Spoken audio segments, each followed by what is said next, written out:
ఇరాన్పై America, Israel సంయుక్త దాడులు చేసి Iran నేత ఖమేనీని హతమార్చాయి. దాంతో ఇరాన్ ప్రతీకార జ్వాలతో రగిలిపోతోంది. గల్ఫ్లోని అమెరికా మిత్రదేశాలపై క్షిపణులతో విరుచుకుపడుతోంది. గల్ఫ్ దేశాలకు భారత్ విమాన రాకపోకలను నిలిపివేసింది. పశ్చిమాసియాలో మొదలైన యుద్ధంతో, హోర్ముజ్ జలసంధి మూసివేత వార్తలతో పెట్రోల్, డీజిల్ రేట్లు ఆకాశాన్ని అంటుతాయనే ఆందోళన భారత్లో వ్యక్తమవుతోంది.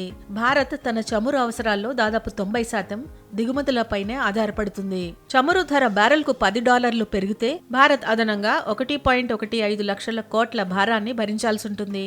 దీనివల్ల పెట్రోల్, డీజిల్ ధరలు పెరగడమే కాకుండా రవాణా ఖర్చులు పెరిగి నిత్యావసర వస్తువుల ధరలు ఆకాశాన్నంటే ప్రమాదం ఉంది. పరిస్థితిని గమనిస్తున్న భారత ప్రభుత్వం ఇప్పటికే రంగంలోకి దిగింది. అత్యవసర పరిస్థితుల కోసం చమురు నిల్వలు సుమారు 74 రోజుల పాటు దేశ అవసరాలకు సరిపోతాయని అధికారులు చెబుతున్నారు.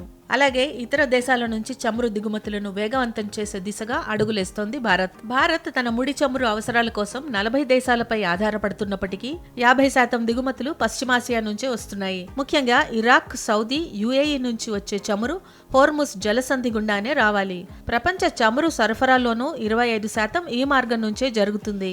యుద్ధం కారణంగా హోర్ముజ్ జలసంధి మూతపడితే భారత్కు రోజు వచ్చే 25 నుంచి 27 లక్షల బ్యారెళ్ల చమురు సరఫరా నిలిచిపోతుంది.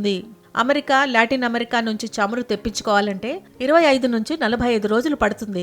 అదే గల్ఫ్ నుంచి అయితే కేవలం 5 నుంచి 7 రోజుల్లో చమురు వచ్చేస్తుంది. భారతదేశం నుంచి ఎగుమతయ్యే బాస్మతి బియ్యానికి ఇరాన్ అతిపెద్ద కొనుగోలుదారు. యుద్ధం ప్రారంభం కావడానికి 2 నెలల ముందే ఇరాన్ వ్యాపారులు భారీగా ఆర్డర్లు ఇచ్చారు.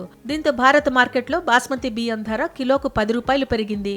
అయితే ఇప్పుడు ఈ యుద్ధం కారణంగా ఎగుమతులు పూర్తిగా నిలిచిపోయాయి. భారత్ ఎగుమతి చేసే మొత్తం బాస్మతి రైస్ లో 25% ఇరాన్కు, 20% ఇరాక్కు వెళ్తాయి. 16,000 కోట్ల రూపాయలకు పైగా విలువ చేసే 20 లక్షల టన్నుల బియ్యం వ్యాపారం ఇప్పుడు ప్రమాదంలో పడింది. ప్రస్తుతం సముద్ర మార్గంలో ఉన్న షిప్మెంట్ల డెలివరీ తీసుకోవడానికి ఇరాన్ వ్యాపారులు వస్తారా లేదా అన్నది ప్రశ్నార్థకంగా మారింది. మొత్తానికి పశ్చిమాసియాలో యుద్ధం ఎంత త్వరగా ముగిస్తే భారత ఆర్థిక వ్యవస్థకు అంత మేలు జరుగుతుంది.